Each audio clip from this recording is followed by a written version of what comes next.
À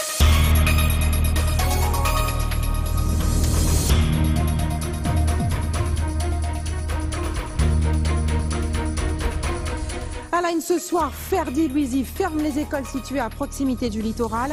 Le maire de Goyave a décidé d'anticiper tout risque de crise sanitaire liée aux émanations toxiques des sargasses.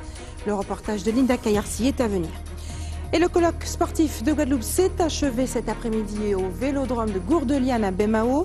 Une deuxième journée qui avait comme point d'orgue la place des femmes dans le sport guadeloupéen. Qu'ont-elles dit? Quelles ont été les conclusions? Nous verrons aussi dans ce journal. Et la Caroutière 2018 bat son plein sur la plage de Viard à Petit-Bourg. Nous verrons comment s'est déroulée cette deuxième journée de compétition entre Sargasses et la survenue d'avaries sur l'étape la plus redoutée de cette compétition internationale.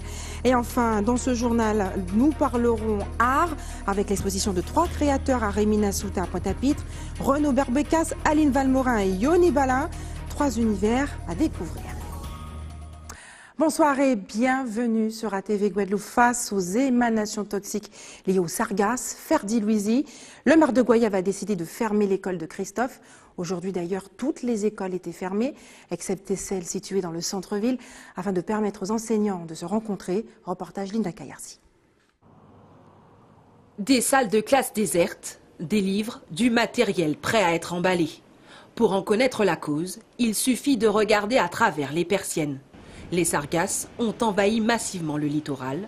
Face aux nuisances sanitaires liées aux algues brunes, notamment les émanations d'hydrogène sulfuré, la municipalité de Goyave a décidé de procéder à la réorganisation du système scolaire. L'ensemble de la communauté éducative sera transféré à la ZAC de l'Aiguille, où nous avons une annexe de l'école maternelle Daniel Oulac.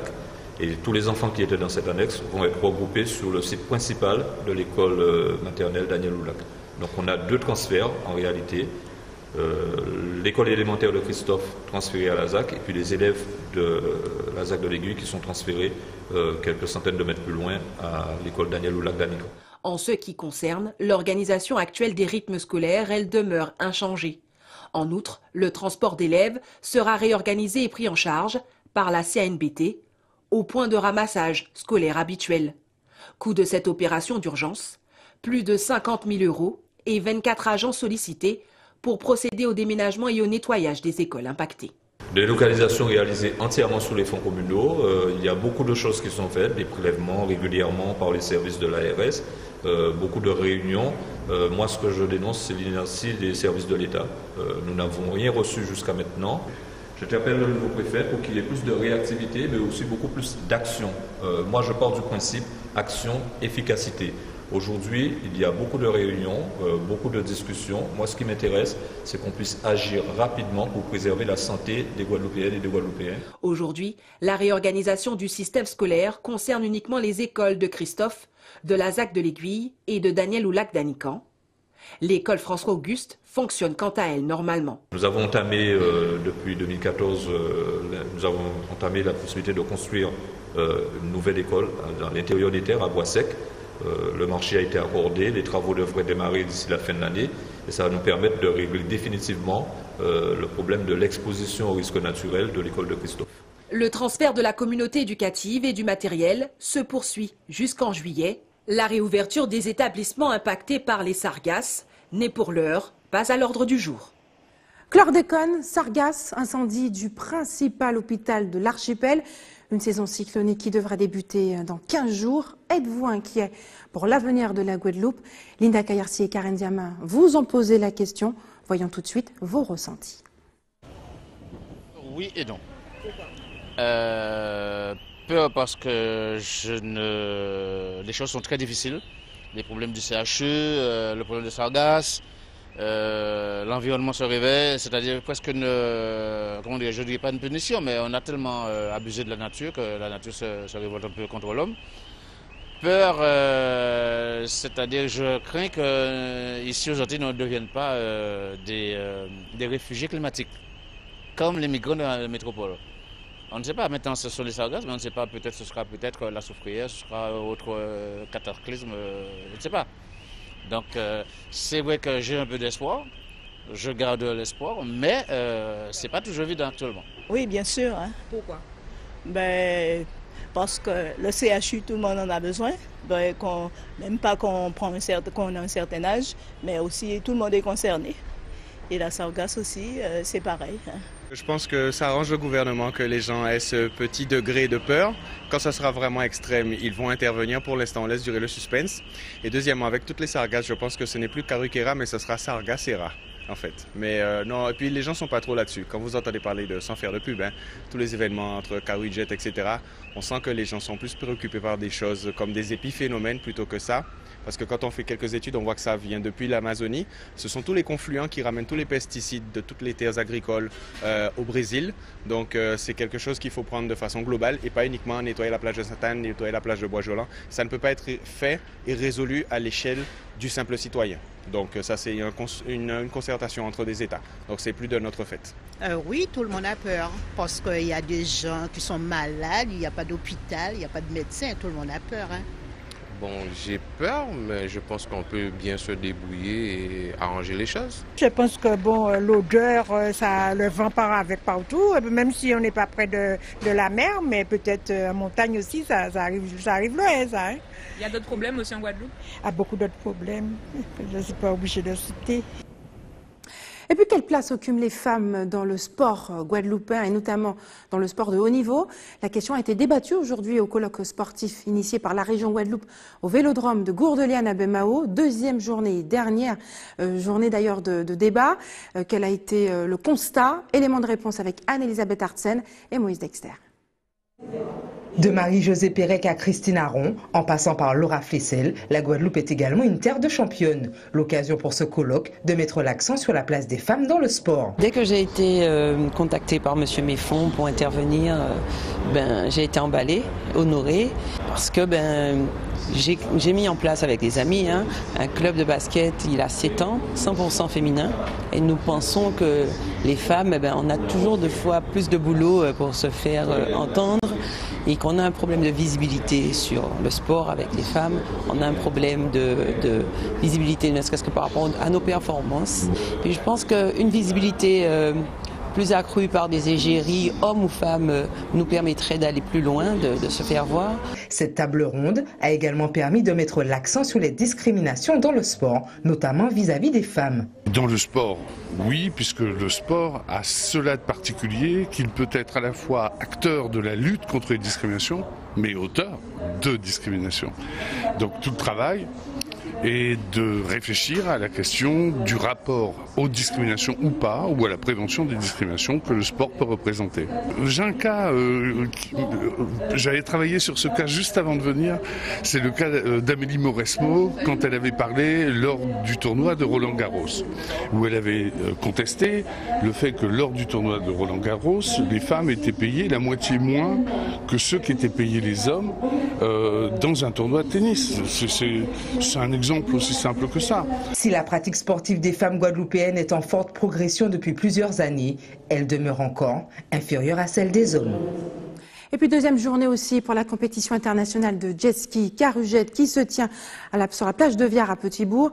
L'étape la plus redoutée par les pilotes a eu lieu aujourd'hui. Pour la première fois, c'est la capitale qui a accueilli l'arrivée de cette course. Reportage Yvan Lemar, Patrick Curé. 4e étape de cette Karujet 2018, Viard, Les Saintes, Basse-Terre, soit 66 km. Teddy Ponce, champion du monde en titre, est le premier à franchir la ligne d'arrivée. Voilà, content de finir l'étape, déjà c'est le plus important. Quand on peut prendre la victoire, ensuite on est encore plus content, mais il reste encore une grosse étape cet après-midi, le retour.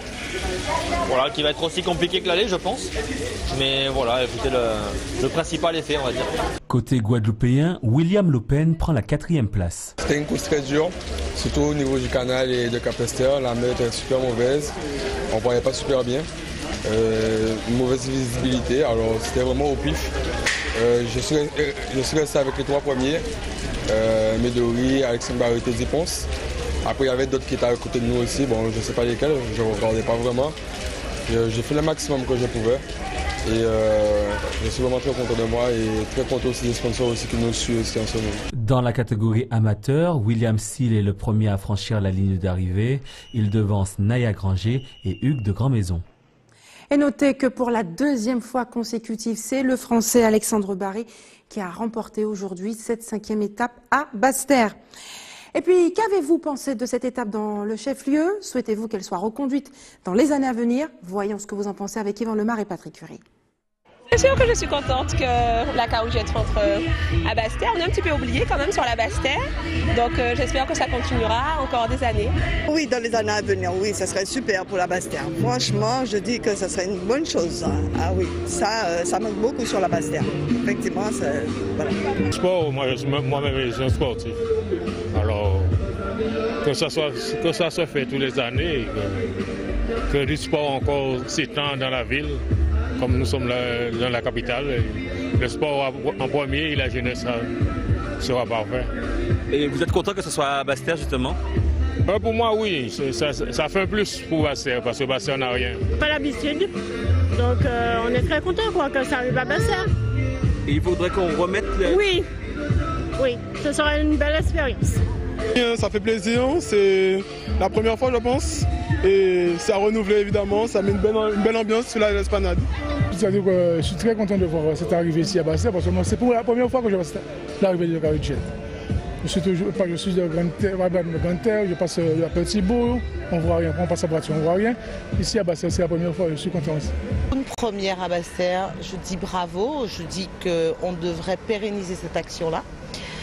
Très contente, sauf qu'effectivement nous n'avons pas toute la population autour de nous, mais je pense que ça viendra. On est toujours à Basse-Terre, toujours très tatillon, donc on pense que ça va le faire. Alors c'est une étape à remettre les années prochaines? À remettre à l'année prochaine, alors je dis carouette à l'année prochaine. De base j'étais même pas au courant, je suis venu juste pour, j'ai vu des drapeaux là, donc je suis venu visiter le local. Et qu'est-ce que tu en penses justement du fait qu'ils mettent une étape de carouette à Basse-Terre? Bon, c'est bon hein, pour le tourisme et tout.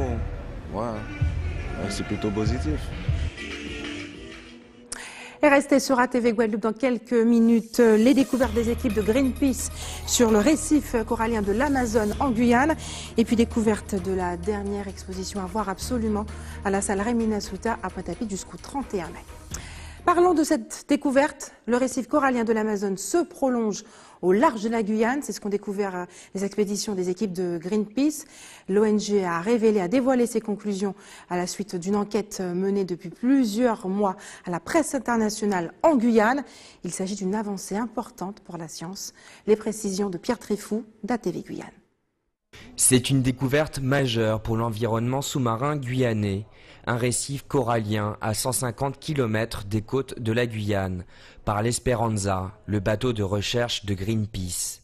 Parti depuis 3 semaines pour analyser le récif amazonien au nord du Brésil, la mission a suivi le récif jusqu'au large des côtes guyanaises, une localisation plutôt inhabituelle pour un récif. D'imaginer qu'il y a effectivement une bioconstruction avec un développement, je dirais, massif sur ces zones-là, c'est-à-dire d'une part en profondeur, d'autre part juste au débouché d'une des plus grandes rivières du monde, si ce n'est le plus grand fleuve du monde, qui transporte autant d'eau et autant d'eau avec autant d'alluvions et une eau aussi foncée. C'est pas dans un endroit comme ça qu'on s'attendrait à un pôle de biodiversité avec un développement de structures bioconstruites.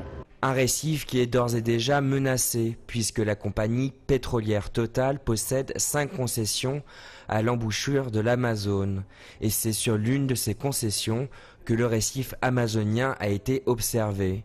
Au-delà de la dégradation écologique que peut provoquer des forages pétroliers, c'est l'aspect sécurité qui est pointé du doigt par Greenpeace. Il faut voir qu'on est sur des forages extrêmes.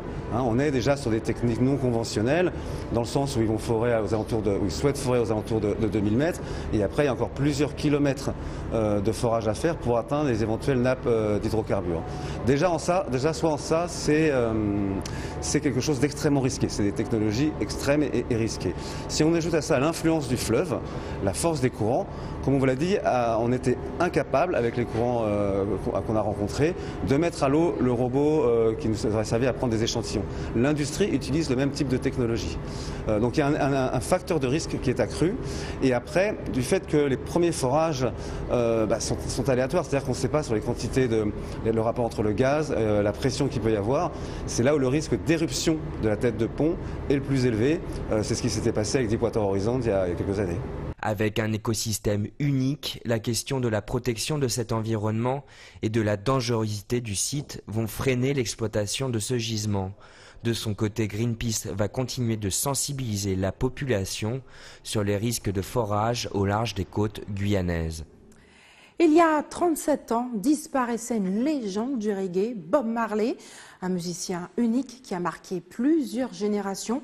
Chez nous, le groupe de musique Black to Roots Movement a décidé de lui rendre hommage ce mois-ci. Didier Mondelis, bonsoir. Bonsoir. Merci d'avoir accepté notre invitation. Vous êtes membre de ce groupe de musique, un groupe de reggae. Il s'agit pour vous de rendre un hommage appuyé à Bob Marley. Un mois d'hommage.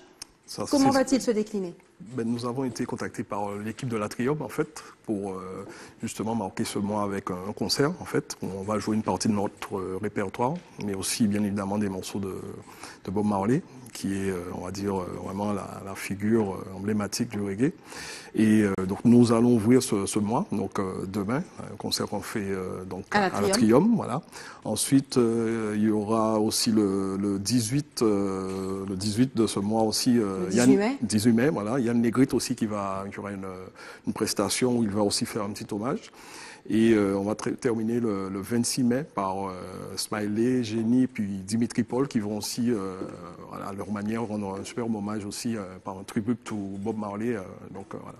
Il faut préciser, l'Atrium qui se trouve à Bouillante. Voilà. Que faut-il selon vous retenir de Bob Marley? Il y a la musique, mais il y a surtout les messages de Bob Marley qui ont marqué les générations. Je crois que Bob Marley, j'ai un mot qui vient, c'est universel, quoi. C'est-à-dire que vous allez sur n'importe quel continent, vous verrez, si vous n'entendez pas du reggae, vous verrez un t-shirt de Bob Marley. Donc c'est un message universel on va dire, de tolérance. Voilà, ce sont les deux premiers mots. Et puis ensuite, bien évidemment, son œuvre. Voilà. J'imagine que son œuvre vous inspire. Black to Roots, par exemple, votre groupe? Bien sûr, c'est vraiment, moi, à titre personnel, c'est l'artiste reggae le premier artiste que j'ai connu, c'est une cassette que j'ai eue, voilà, et puis le groupe, bien évidemment, on s'inspire forcément de... Il a déclenché chez vous une vocation pour la musique reggae, justement? Oui, vraiment une passion, voilà, après, je ne peux pas expliquer comment, mais c'est vrai qu'à l'écoute de ses morceaux, de sa musique, de ses textes, voilà, on a vraiment tous eu ce point commun par rapport à Bob Marley, quoi. Voilà. Aujourd'hui, on a le sentiment que la nouvelle génération est beaucoup plus sensible à la musique dancehall, la trap music. A-t-elle, ces musiques, la trap music, dancehall, ont-elles remplacé, selon vous, le reggae? Non, le reggae est irremplaçable. Maintenant, cela n'empêche que vous avez des artistes qui, malgré, avec la modernité de leur son, mais bon, ils font leur truc, mais c'est vrai que le reggae, en tout cas, reste toujours quelque chose de solide.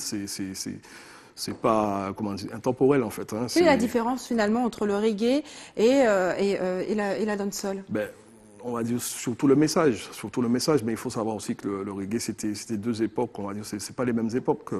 Le reggae est arrivé à une époque où vraiment il y avait des choses fondamentales qu'il fallait mettre en avant, comme les droits de l'homme, et voilà. Donc en fait, je pense que c'est surtout le quotidien des uns et des autres qui fait la musique. Donc aujourd'hui, on est passé dans un autre ère, c'est-à-dire qu'on est plus dans la communication, voilà.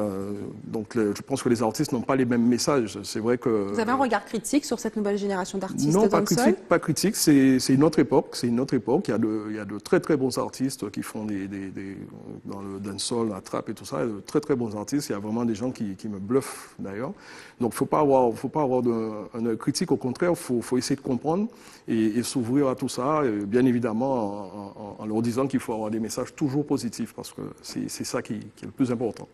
Merci en tout cas Didier Mondelis d'avoir accepté de répondre à nos questions. Je rappelle que votre groupe Back to Roots Movement sera en concert ce samedi soir à l'Atrium à Bouillante, en hommage, une soirée d'hommage à l'artiste Bob Marley qui nous a quittés. Peut-être que certains l'ont oublié, il y a déjà maintenant 37 ans.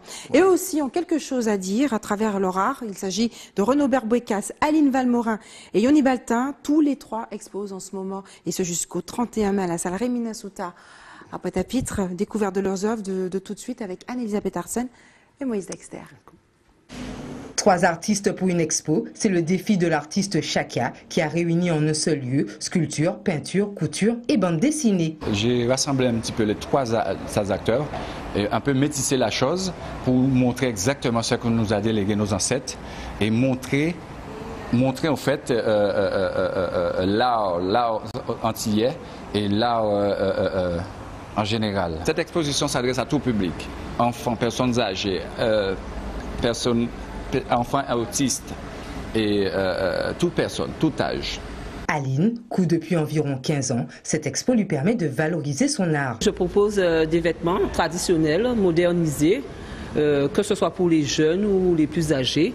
Aussi, j'utilise tout ce qui est papier mâché pour les poupées, les vêtements, les vieux jeans. Au lieu de jeter, mais je fais du recyclage. Mon but, c'est de faire du recyclage. Je me dis que nous sommes des femmes, nous sommes des hommes. Quand on a envie de sortir, c'est pas forcément pour avoir les mêmes vêtements que tout le monde, n'est-ce pas? Cette exposition évolutive s'enrichira au fil des mois à travers des ateliers et d'autres séances de création en live jusqu'au 31 mai à Rimini-Souta. Et c'est l'heure des informations pratiques maintenant. Faites des réserves d'eau si vous habitez à Gosier, Goyave et dans le quartier de Duto aux Abîmes, ainsi qu'à Capesterre, les Saintes et les Abîmes. Les coupures sont prévues chez vous samedi, demain soir aux Abîmes et puis dimanche pour les zones de Gosier, Goyave, Abîmes. Lundi, ce seront les communes de Saint-François et le quartier de Carac aux Abîmes qui seront concernés, des coupures dès 18h avec un retour dès l'aube. Et puis demain, l'équipe de l'établissement français du sang vous donnera rendez-vous devant le centre culturel de Sainte-Anne à partir de 8h. Lundi, le rendez-vous aura lieu à l'école de la deuxième chance de Jarry à Bemao à partir de 8h également. Et enfin, si vous avez des informations à nous communiquer, n'hésitez pas à nous appeler au 60 11 2 fois. Voilà, c'est la fin de notre édition locale et régionale. Avant de se quitter, je vous rappelle les principaux titres de ce vendredi 11 mai. Nous l'avons vu ce soir, le maire de la ville de Goyave, Ferdi Louisier, a fermé les écoles situées à proximité du littoral. Il a décidé d'anticiper tout risque de crise sanitaire lié aux émanations toxiques des sargasses. Et puis le colloque sportif de Guadeloupe s'est achevé cet après-midi au Vélodrome de Gourdelais à Nabemao. Une deuxième journée qui avait été initiée par la région Guadeloupe. Elle avait comme point d'orgue aujourd'hui la place des femmes dans le sport guadeloupéen. Et la Cabrejette 2018 bat son plein sur la plage de Viard à Petit-Bourg. Nous étions présents pour cette deuxième journée, l'étape la plus redoutée par les pilotes, celle qui reliait la plage de Viard par les Saintes jusqu'au chef-lieu Basse-Terre. Une compétition qui a été marquée aujourd'hui par la survenue d'avaries et aussi le ménagement avec les sargasses. Et puis enfin, un peu d'art dans ce journal avec l'exposition de 3 créateurs à Rimini-Souta, Pointe-à-Pitre, à voir jusqu'au 31 mai, celle de Renaud Berbecas, Aline Valmorin et Yoni Bala. Merci d'avoir choisi ATV Guadeloupe. Restez avec nous. Je vous donne rendez-vous à 20h pour une édition spéciale ATV avec des invités, des journalistes, des experts, mais aussi vos commentaires, vos avis, ce que vous pensez de notre chaîne. À tout à l'heure.